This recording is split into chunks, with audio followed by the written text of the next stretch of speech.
अच्छा जी दुआ है, तो हम दुआ पढ़ना ऊपर जाने लगे हैं। चलो बताओ, ये आज तीसरे की इबादत है, तो अभी तक कोई आया नहीं है,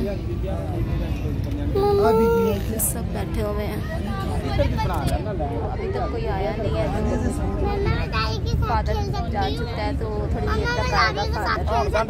हाँ हाँ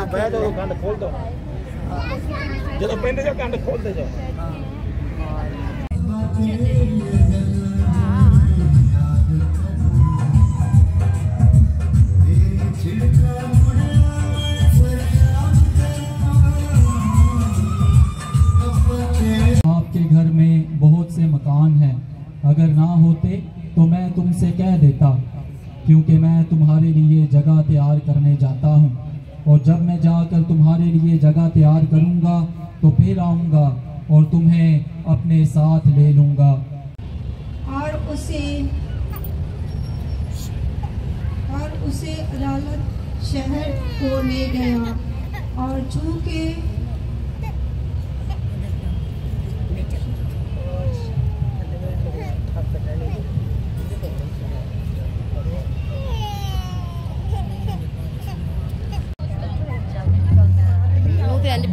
पता नहीं मैं ना जाऊंगी अजय चले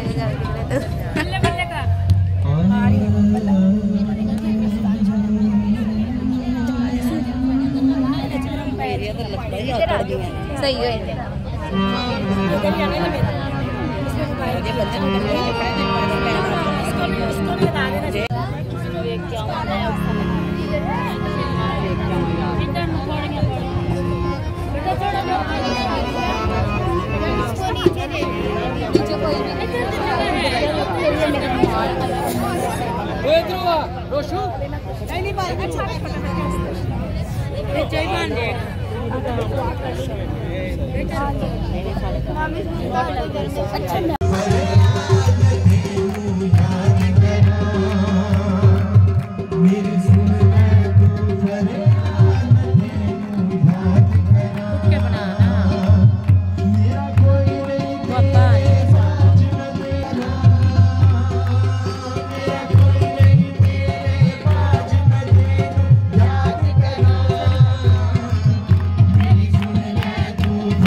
मैंने बहुत बार तलावत की है, चर्च में बोला है, लेकिन मैं कभी नर्वस नहीं हुई।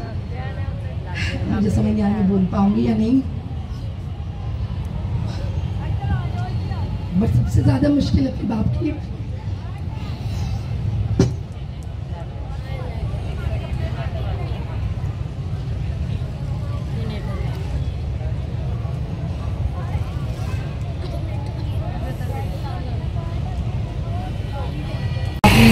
अब्बा के बारे में बताने से पहले कुछ कहना चाहती हूँ।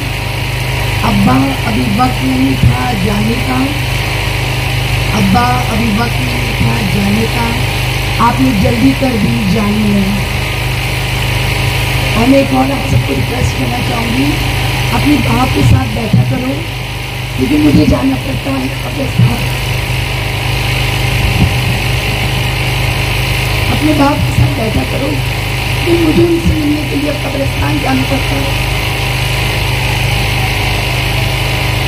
मेरे अब्बा जो है वो गुजरावाला के गांव बननेवाला में पैदा हुए।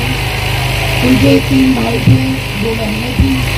बचपन में ही मेरे दादा का इंतकाल हो गया, मेरे अब्बा से उसके बाप का साया उठ गया। उसके बाद उन्होंने मेरी दादी के साथ कराची शिफ्ट हो गए, और जब वो कराची आए तो जाहिर अपना सब घर बार उधर छोड़ के आगे पंजाब में उनका अपना ज़ाती घर। और उसके बाद उन्होंने कराची में आके बड़ी मेहनत की, और फिर उनकी शादियाँ हुई। और शादियों के बाद जो है मेरे अबू की शादी मेरी माँ से हुई, जिनका नाम जीनत है, और हम 7 बहन भाई पैदा हुए। मेरे अब्बा ने बड़ी स्ट्रगल करके मेरे अब्बा सऊदी अरेबिया गए। सऊदी गए, उन्होंने 2 साल वहाँ पे गुजारे। और जब मेरी बड़ी वाली सिस्टर की डेथ हुई तो अब्बा को वापस पाकिस्तान आना पड़ा, क्योंकि ज़ाहिर बेटी थी पहली वाली। तो जब वो वापस आए तो जाहिर सी बात है हालात की वजह से दोबारा ना जा सके। और फिर उसके बाद पाकिस्तान में परमानेंटली रहने लगे। अभी हम पैदा हुए और सबसे बड़ी बात, मेरे अनपढ़ थे, अनएजुकेटेड थे, लेकिन उन्होंने बहुत कोशिश की कि हम जो है अच्छी से अच्छी एजुकेशन हासिल करें। हमने महंगे स्कूलों में उन्होंने स्टडी दिलवाई और बेटों और बेटों में कभी फ़र्क नहीं किया। मेरे भाई जो है ना वो जेलस होते थे कि अब्बा बेटियों को ज़्यादा प्यार करते हैं, हमें ज़्यादा प्यार नहीं करते। इतनी आज़ादी दी कि बेटों बेटियों में कोई फ़र्क नहीं, जब वो हम करना चाहते थे हमें करने दिया। उसके बाद जो है उन्होंने बच्चों की जिम्मेदारियों से, उनकी शादियाँ की जिम्मेदारियों से आज़ाद हुए।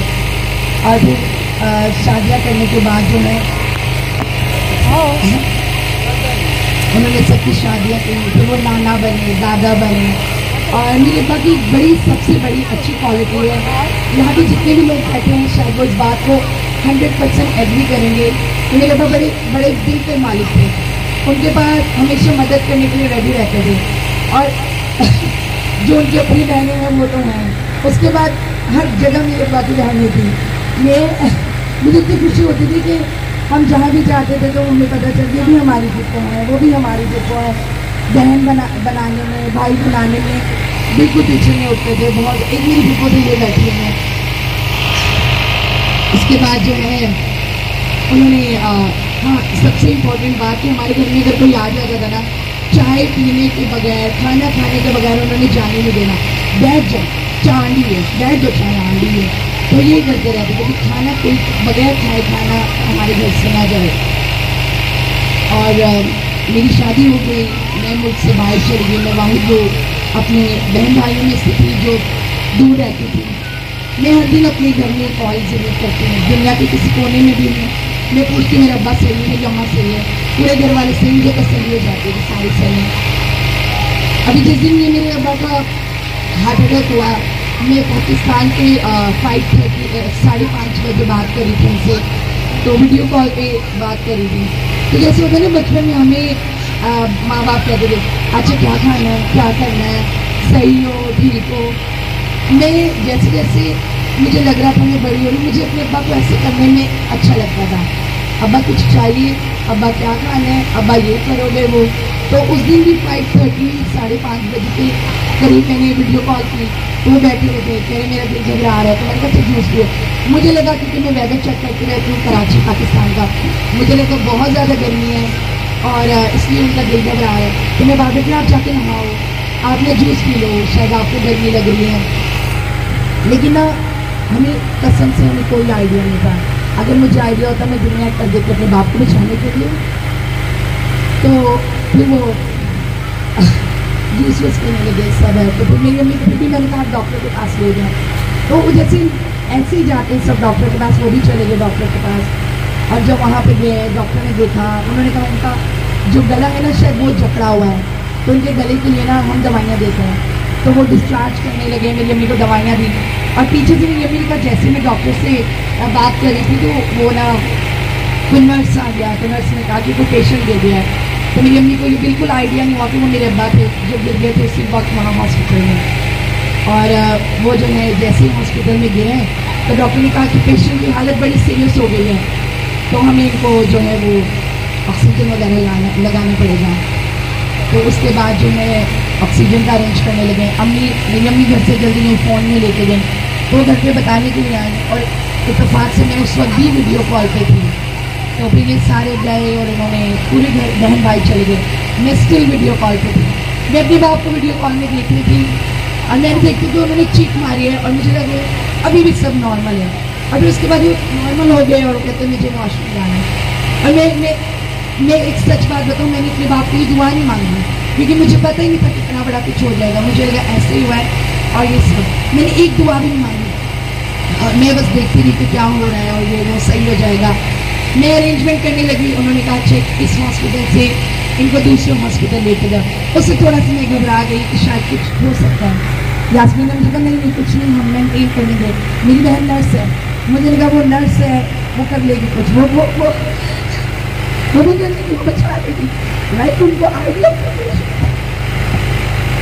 आइडिया होता है कि पेशेंट कितना सीरियस है या क्या नहीं। तो उसके बाद जो है ये वहाँ से हॉस्पिटल एम्बुलेंस अरेंज करने लगे। हमें हमारा कभी फील्ड में या इस तरह से हमारा कभी वास्ता नहीं पड़ा, हमें क्या बताओ। मुझे हैरत हुई कि पाकिस्तान के हर एम्बुलेंस में ऑक्सीजन ही होता। तो 1 घंटा लग गया उनको ऑक्सीजन वाली एम्बुलेंस अरेंज करने के लिए, जो कि मिली नहीं। कोई एम्बुलेंस नहीं मिली जिसमें ऑक्सीजन होता। उसके बाद कोई ऐसी एम्बुलेंस नहीं मिली जो बगैर ऑक्सीजन के भी थे। ये कोशिश कर रहे हैं, यहाँ जा रहे हैं वहाँ जा रहे हैं, लेकिन कुछ नहीं है। मैं वीडियो कॉल पर, उसने मुझे कहा नहीं कुछ नहीं होता, कॉल बंद करो, मुझे एम्बुलेंस की कॉल आ रही है। मैंने कहा ठीक है। मेरे दिल भी घबरा रहा था। मैं कहा नहीं, मैं बार बार इसको कॉल करी, मेरी कॉल डिस्कनेक्ट करी, अभी कॉल मत करो क्योंकि हमें एम्बुलेंस वाला कॉल करेगा। अभी मैं कॉल पे थी और फिर ये हॉस्पिटल गए, एमरजेंसी में गए। मैं इसको बार बार कॉल कर रही हूँ। मेरी बड़ी बहन सरफी इसने मुझे कहा एमरजेंसी के बाहर कि कुछ नहीं होता है, कुछ नहीं होगा, देखना कुछ नहीं होगा। और मुझे भी तो कुछ नहीं होगा, कुछ भी नहीं होगा। वो तो बिल्कुल सेहतमंद है, हर बार वो टेस्ट कराते हैं, हर बार उनके टेस्ट सही आते हैं। और इसके बाद जो है वो मैं इससे बात करी, इसके बीच में मुझे वीडियो कॉल आ गई। इसने मुझे कहा कि अब्बा की ना सांसें उखड़ रही हैं, मुझसे बात नहीं हो रही थी। मैंने कहा, मैंने इसको कॉल की, मैंने इसकी कॉल काटी। मुझे लगा शायद ये अंदर है, ये ज़्यादा सीरियस हो रही है। इसलिए मुझे कहा फिर कुछ नहीं है। मैंने फिर से यकीन कर लिया। आप सामने हो ना तो आपको नज़र आ रहा होता है, जब आप दूर हो ना बड़ा मुश्किल होता है।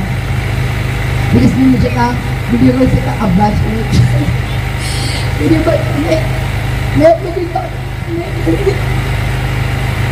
मैं अपनी घड़ी देख रही थी।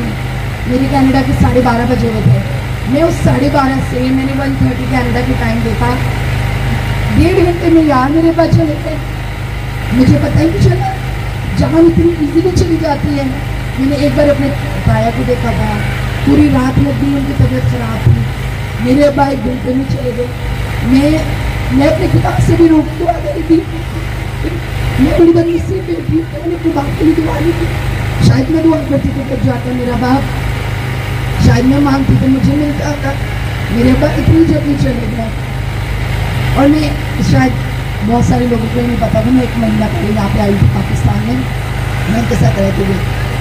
और वो जब मैं वीडियो कॉल पे बात करी थी तो उसने कहा इससे तो बॉडी ले जाऊँ, बॉडी। मैंने कहा वो सही बंदा आया था, तुमने उसको बॉडी बना दिया। मेरा बाप बैठ के हॉस्पिटल गया था और वो बॉडी बन गया। मैंने इसलिए आप सबसे पहले अपने माँ बाप की इज्जत करो। सबसे कीमती जो चीज़ है ना हमारे माँ बाप है। अगर ये चले गए ना वापस नहीं आते। मुझे अब ये फील होता है कि शायद मैं और पता नहीं क्या क्या कह सकती थी, मैं क्या क्या कर सकती थी, मैं कुछ नहीं कर पाई अपने बाप की। और अब मुझे पता चला कि ज़िंदगी जो है ना वो मुझे लगता था पैसों से बच जाती है, डॉक्टर बचा देते हैं। नहीं यार, कोई नहीं बचाता। खुदा ने अगर आपको बुलाना है तो बुला लीजिए, कुछ भी नहीं होता। तो आप जो है वो, मैं अपने बगल में एक नई नज़र लिखी है, मैं बोलना चाहूँगी।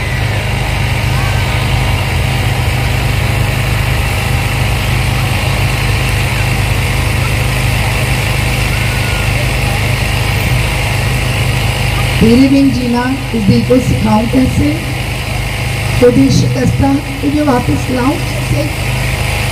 तुझे याद करके जो गिरते हैं आंसू मेरे, वो दुनिया वालों को इनसे छुपाऊं कैसे। बात तेरे जो कुछ भी बीता है मुझ पे, दास्तान वो मैं तुझे सुनाऊं कैसे। वो जो सोया तो उस दिन ना उठ सका, रही सोचती कि तुझे जगाऊं कैसे। पूछते हैं जो मुझसे कि तू कैसा था, तेरी अजमत में अब्बा मैं इनको क्या क्या बताऊं कैसे। तुझे बिछड़े अभी एक अरसा हुआ है, मगर इस दिल को मैं यकीन दिलाऊं कैसे। चेहरे के इस हंसी पे ना जाना, तुमको दिल के जख्म दिखाऊं कैसे।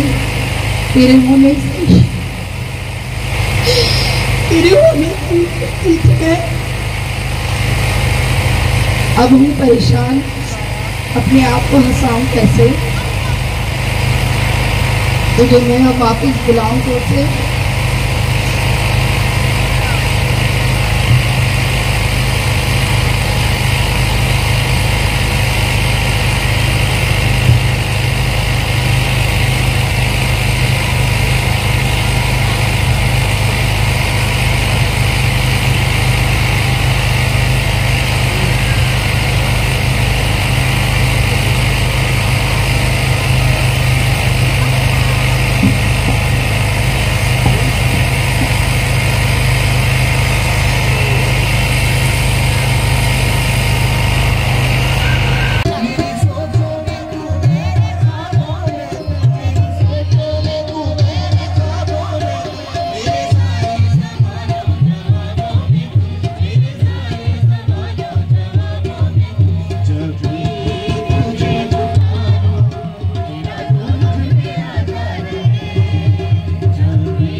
पर्दे